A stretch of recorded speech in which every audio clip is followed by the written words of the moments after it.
किसी ने बड़े कमाल की बात कही है कि जिंदगी की परीक्षा में कभी नंबर नहीं मिलते, इसीलिए जब लोग आपको दिल में जगह दे दें तो समझ लीजिएगा पास हो गए आप। हाय गाइस, मेरा नाम है आरजे कार्तिक। एक छोटी सी कहानी। ये कहानी एक राजा की जिसके पास में बहुत बड़ा साम्राज्य था, बहुत विशाल सेना थी, कहीं कोई कमी नहीं थी। लेकिन राजा बूढ़ा हो चला था। राजा की कभी भी मौत हो सकती थी, बड़ा बीमार रहता था। इस सब के बीच में राजा ने अपने राज्य के लिए अगले उत्तराधिकारी का चुनाव किया और अगला राजा घोषित कर दिया। उसका जो बड़ा बेटा था उसको राजा चुन लिया गया। समस्या ये नहीं थी, समस्या ये थी कि वैद्य जी ने कहा था कि राजा साहब, अब आपके पास में बहुत कम दिन बचे हैं, आप संन्यास ले लीजिए, ये सब छोड़ छाड़ के चले जाइए, जंगलों में तपस्या कीजिए, आखिरी दिनों को ऊपर वाले की भक्ति में लगाइए। पूरी जिंदगी आपने इस राज्य का ख्याल रखा है, अब अपने बच्चों को इसका ख्याल रखने दीजिए। राजा के सामने समस्या थी उसकी 4 रानियां। राजा की 4 रानियां थी। राजा चाहता था कि इनमें से किसी एक के साथ में संन्यास ले लिया जाए। चौथी रानी, जिससे सबसे आखिरी में शादी की थी, जिससे बेइंतहा मोहब्बत थी, नया नया प्यार हुआ था, उसके कक्ष में पहुंचा, उसके राजमहल में पहुंचा और जाकर के बड़ी उम्मीद से कहा कि रानी, मैं अब संन्यास लेना चाहता हूं, क्या आप मेरे साथ में जंगलों में चलने के लिए तैयार हैं? रानी ने साफ साफ मना कर दिया और कहा कि आपको जहां जाना है जाइए, मैं यहीं रहूंगी। राजा को समझ में नहीं आया कि मेरे मुंह पर बेइज्जती हो गई। मैंने इतना प्यार किया, इतना ख्याल रखा और मुझसे कहा जा रहा है कि आप जाइए जहां जाना है। राजा मुंह लटका करके उस कक्ष से, उस राजमहल से बाहर निकला और तीसरी रानी के राजमहल में पहुंचा। यहां बड़ी उम्मीद से जा रहा था, यहां भी मोहब्बत बाकी थी। जाकर के उस तीसरी रानी से कहा कि आपसे बेइंतहा मोहब्बत करते हैं, बहुत सारा प्यार करते हैं, क्या आप हमारे साथ में जंगलों में चलने के लिए तैयार हैं?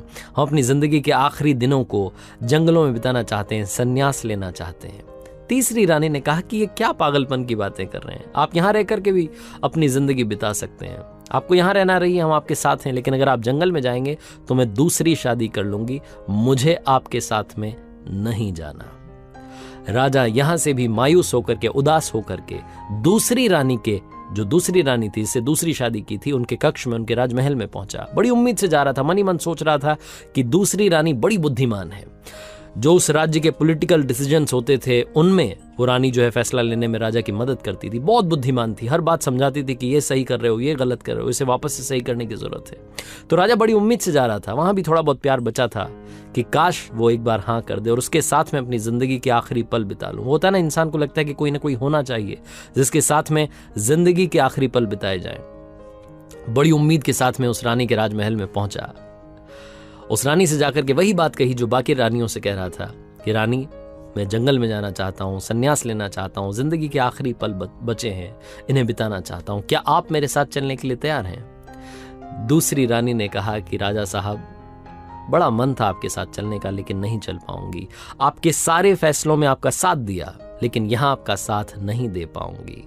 एक काम कर सकती हूं, मैं भी आपसे प्यार करती हूं, जब आप इस दुनिया को छोड़ करके चले जाएंगे तो आपका अंतिम संस्कार करवा दूंगी, सारे अरेंजमेंट्स कर दूंगी, आपको परेशान नहीं होना है, आप निश्चिंत होकर के जाइए जंगल में, आपको जो करना है, तपस्या करना है कीजिए, सन्यासी बनना है बनिए। आपके जो आखिरी अंतिम संस्कार के कार्य होंगे बिल्कुल शाही अंदाज में होंगे, आप इस बात की चिंता मत कीजिएगा। राजा वहां से भी मायूस होकर के, उदास होकर के लौट रहा था कि अचानक से एक आवाज आई कि राजा साहब, चलिए, कहां चलना है? मैं आपके साथ में चलने के लिए तैयार हूं, आप बताइए कि कितने दिन जंगलों में बिताने, मैं आपके साथ में चलने के लिए तैयार हूं। राजा ने मुंह उठा करके देखा तो उस राजमहल के दरवाजे पर एक कमजोर सी स्त्री खड़ी थी, जिसके शरीर पर कोई गहना नहीं था। वो थी राजा की पहली पत्नी, राजा की पहली रानी, जिससे सबसे पहली शादी हुई थी, जिससे बेइंतहा मोहब्बत एक वक्त में की थी, लेकिन उसके बाद रानियां आती चली गईं। वो पहली रानी जिसकी केयर करने की जरूरत थी, जिसका ख्याल रखना था, राजा ने बिल्कुल केयर नहीं की। वो कह रही थी कि मैं आपके साथ चलने के लिए तैयार हूं। राजा को मन ही मन बुरा लगने लगा और लगा कि शायद वो जानता था कि ये पहली रानी ही उसका साथ देगी, बाकी की रानियां मना कर देंगी। उस पहली रानी के साथ में सन्यास की तरफ चल पड़ा। ये कहानी राजा और उसकी 4 रानियों की नहीं है, ये कहानी मेरी, आपकी, हम सब की है। ये कहानी उन 4 रानियों की है जिनके बारे में आपसे बात करना चाहता हूं। चौथी रानी यानी कि आपका शरीर, जिसके बारे में आप दिन रात सोचा करते हैं कि कैसे इसको फिट रखा जाए, किस तरीके से शानदार बनाया जाए, गोरा हो जाए, किस तरीके से रंग बदल ले, बहुत सारी चीजों के बारे में हम सोचते हैं शरीर की, लेकिन ये आपके साथ नहीं जाने वाला। तीसरी चीज, तीसरी रानी जिनके बारे में मैं बात करना चाहता हूं, तीसरी रानी यानी कि वो सारी चीजें, वो मटेरियलिस्टिक चीजें जिनके पीछे हम भागते रहते हैं, लैपटॉप, मोबाइल, कपड़े, घड़ियां, गाड़ियां, मकान, जिनके पीछे हमने पूरी जिंदगी बिता दी। अगर आपको कहानी याद रही तो तीसरी रानी ने कहा था कि मैं दोबारा से शादी करूंगी, रीमैरी, यानी कि ये जो चीजें हैं आप चले जाएंगे तो किसी और की हो जाएंगी, आपके पीछे, आपके साथ नहीं जाने वाली। ये सबको मालूम है, लेकिन फिर भी हम भागते रहते हैं, इनसे भी बेइंतहा मोहब्बत करते हैं। दूसरी रानी जिसने कहा कि मैं आपके साथ में जंगल तो नहीं जाऊंगी लेकिन अंतिम संस्कार जरूर करवा दूंगी। दूसरी रानी यानी कि आपकी फैमिली, आपके फ्रेंड्स, आपके वो लोग जिनसे आप बहुत सारा प्यार करते हैं, अंतिम संस्कार तक, फ्यूनरल तक आपके साथ जाएंगे, आपको जहां दफनाया जा रहा होगा, जलाया जा रहा होगा, वहां तक साथ जाएंगे, लेकिन चाह करके भी आपके साथ इस दुनिया से नहीं जा सकते, बिल्कुल साथ साथ नहीं जा सकते, पॉसिबल ही नहीं है। इसीलिए उसने कहा कि मैं आपके साथ में आपके अंतिम संस्कार तक साथ दूंगी, उसके आगे साथ नहीं दे पाऊंगी। और पहली रानी जिसका आपने बिल्कुल ख्याल नहीं रखा, आपकी सोल, आपकी आत्मा, क्योंकि वो आपको फ्री में मिली थी, इसलिए उसका ख्याल कहां से रखते। इंसान को जो चीज फ्री में मिलती है उसकी हम कभी कद्र नहीं करते। हमारे साथ शुरुआत से आई है और इस सोल की हमने कभी कद्र नहीं की। हम हमेशा इस दुनिया के पीछे भागते रहते हैं, कभी भी सोल से इसको क्या चाहिए, इंटरनल हैप्पीनेस के बारे में कभी भी नहीं सोचते, कभी भी नहीं समझते, हम जानना ही नहीं चाहते। हम हमेशा दूसरी, तीसरी, चौथी रानी के पीछे भाग रहे हैं, पहली रानी को लगातार निग्लेक्ट करते जा रहे हैं। सोचिएगा, ध्यान से सोचिएगा, जिंदगी में जब भी आपको कोई बड़ा डिसीजन लेना होता है, उस डिसीजन को लेने के वक्त आप सबसे ज्यादा खुद की आवाज को सुनते हैं, दिल की आवाज को सुनते हैं, आपकी सोल को सुनते हैं, जो आपका हमेशा साथ देती है।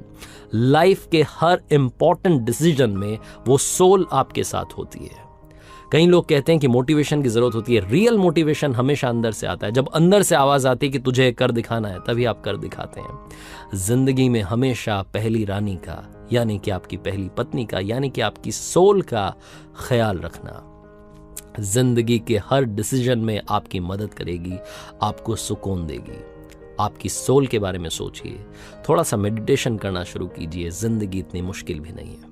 आरजे कार्तिक इसीलिए कहता है, कर दिखाओ कुछ ऐसा कि दुनिया करना चाहे आपके जैसा। हर सोमवार सुबह 9:30 बजे मेरे YouTube चैनल पर, इंस्टाग्राम हैंडल पर, फेसबुक पेज पर देखिए एक नई कहानी।